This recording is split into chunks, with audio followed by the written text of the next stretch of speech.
Here we have a pump trainer. We have an electric motor with a horsepower meter through a magnetic coupling to a centrifugal pump. The pump itself is made of acrylic, so we can see the spinning impeller inside. We can also see the fluid go through.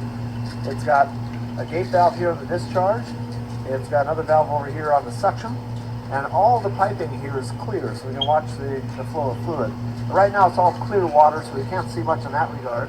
It's got a rotometer here showing us the amount of flow. But what I'm going to demonstrate here is cavitation. We're going to purposely cause cavitation to occur in the system. We're going to do so by keeping the discharge valve wide open like it is and pinching off the suction valve. What that will do is reduce the pressure in this line, and you'll see this compound gauge show a stronger and stronger vacuum as we begin to pinch off this valve.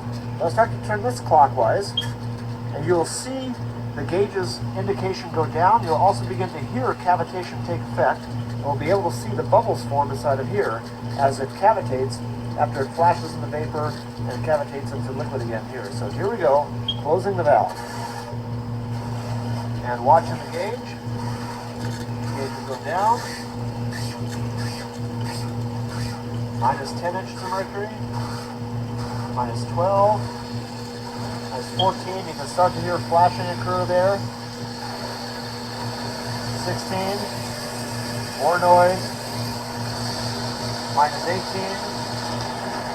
Minus 20. You start to hear that sound sounds almost like rocks going through the pipe.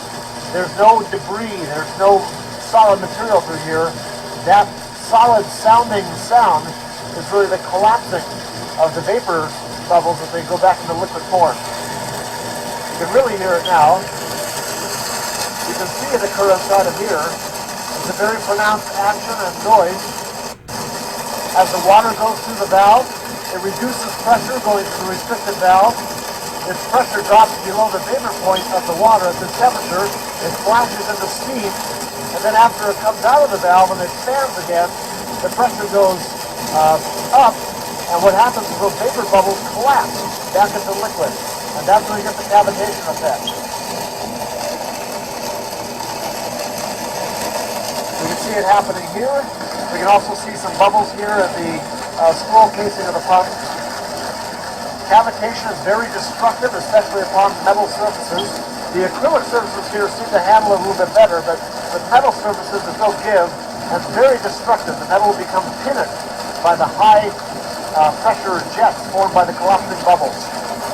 So I just want to illustrate what cavitation looks like in an acrylic tube and what it sounds like.